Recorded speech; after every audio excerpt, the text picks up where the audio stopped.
kumanaan qoys oo ka soo hayaamay in ka badan 5 gobol oo ku sugan deegaano hoos yimaada Buuhoodle waxaa soo wajahay duruufo baahsan oo dhinaca nolosha ka saameeyay sida biyo la'aan dadka iyo dunyada haysa caafimaadka oo liita iyo la'aanta cunto dadka ku filan dadka intooda badan waxay degan yihiin baadiyaha baliyada kulmiye bali'uus iyo deegaano kale oo dhamaantood hoostaga tuulada xareeranka waxayna ka soo hayaameen gobolada Sanaag Togdheer Sool iyo qaybo kale halka qaarkoodna ka yimaadeen kililka shanaad ee dawladda deegaanka Soomaalida Itoobiya hay'adda maxalliga ah ee Somali Aid Society ee magaceeda loo soo gaabiyo SAS xafiiskeeda Buuhoodle oo ka duulaya baahida dhinacyada badan ee ka jirta deegaanadaasi ayaa gurmad u fidiyay qaar ka mid ah dadka halkaasi ku dhibaataysan iyagoo oo geeyay kooxo caafimaad oo ka kooban 5 kuwaasi oo daaweynaya nafaqo u sameynaya dadka sidoo kale carruurta talaalaya gurmad biyood iyo dhar iyo timir ayaa sidoo kale la gaarsiiyay dadkaasi waa kuwan howlwadeennada SAS oo ka warbixinaya dhibaatada deegaanadaasi ka jirta iyo waxa ay qabteen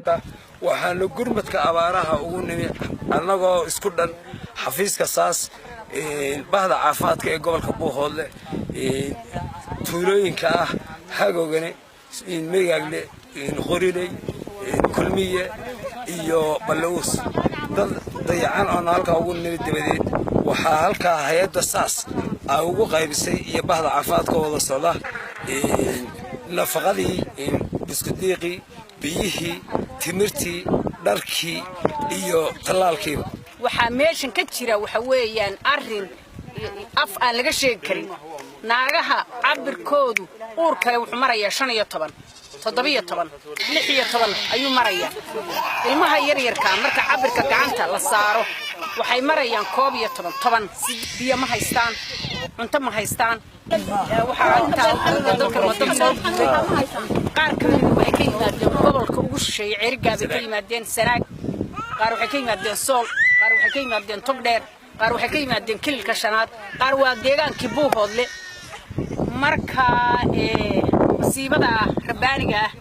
waxaan oran lahaa waxaan leeyahay allaha wadale baa badbaadin kara laakiin gurmad bay u baahan kulmiye agaarkiis wada rabtaa waa qiyaamo meesha wax ka badan soo qofto dawaab laga dhamaa meel walba adarksan baasho yaala waxaan koomeyda dadka waxa ugu daran oo hayo aad ugu daran waxa weeye dadka qofa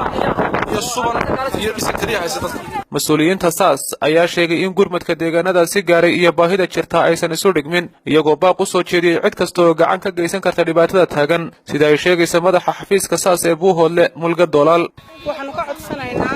ummadda islaamka meel kasta ay joogto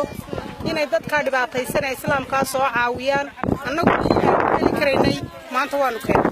qaar ka mid ah dadkii gurmadka loo sameeyay oo ka soo hayaamay deegaano kala durugsan gobolka ayaa ka mahad celiyay gurmadka loo fidiyay SAS yaa noogu tagey biyo iyo adigu dawo iyo wixii ay heli karaan waxaan oran karaa waa hay'ad mahadsan ilaa baa mahadle yana waa mahad celinaa SAS baa noo keentay Khadar Cawl Ismaaciil telefishinka caalamiga ah ee Universal Buuhoodle